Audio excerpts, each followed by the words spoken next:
Hi guys, it's Gemma, the Traveler's Coach, and we're talking about imposter syndrome today. And I know you know what that is. I know what that is. I remember starting my first PT job and feeling like I was unprepared, like I didn't know what I was doing.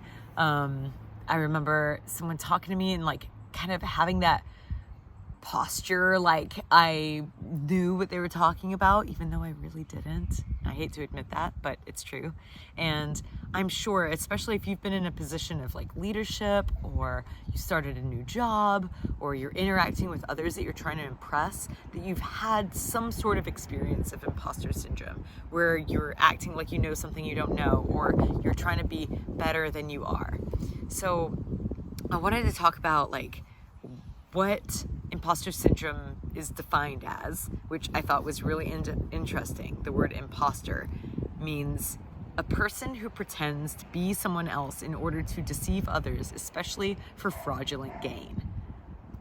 I mean, it sounds very, very criminal, but basically what imposter syndrome is when we're trying to deceive others of who we really are, because we're trying to impress them with someone that we're not, and we're trying to get their gains of approval or validation or acknowledgement or whatever we're seeking, respect,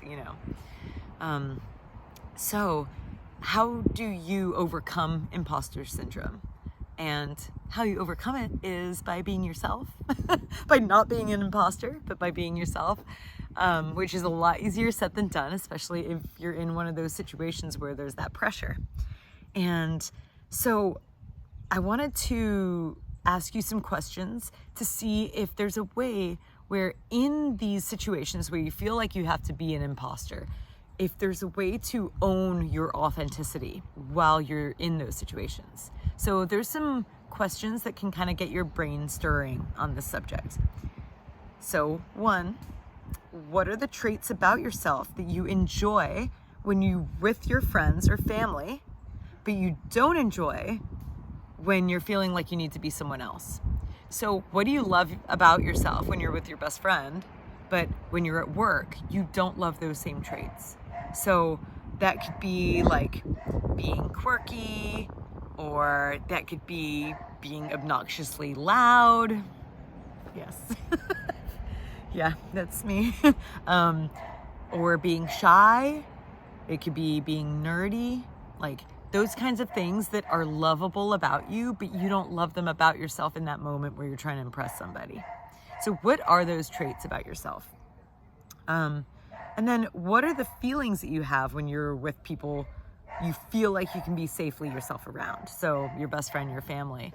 What do you feel in those moments? Do you feel confident? Do you feel comfortable, at ease? Do you feel at peace? Do you feel free to be yourself? Or, do you feel humorous? How are you most at ease, I guess, with the people that you're most comfortable with? What are those emotions? And in what creative ways can you use your own traits, which is in the first question you answered, so your nerdiness or your quirkiness, how can you use those traits and feel the emotions that you just listed, like comfort and ease? How can you blend those when you're in a situation that makes you feel like an imposter? So in a work situation, and you have to be a speaker or something like that, how can you blend that feeling of ease with the traits that you have that are authentically yours? Let you sit with that one for a second, because it seems complicated sometimes. But if you think about that question, some surprising answers might come to you, like grounding before a presentation, or when you're in a presentation, if you're worried about a pimple on your chin, you can just call yourself out on that and say, I've got a pimple on my chin, sorry, and then go about your presentation. How can you blend being yourself and being comfortable with a high pressure situation that makes you feel like you want to be an imposter? And then finally, what outcome would it create if you could act in line with your natural traits while feeling positive emotions? Imagine if you could just be yourself and feel happy, feel confident, feel comfortable, feel at ease. and not be feeling that imposter syndrome? What would that look like? What would that feel like? Just imagine. Get your brain stirring. It can give you some answers. And if you just sit with that for a little bit, you might get some surprising results that pop into your brain. All right.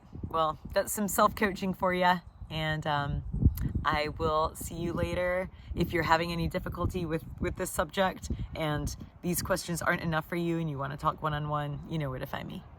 All right.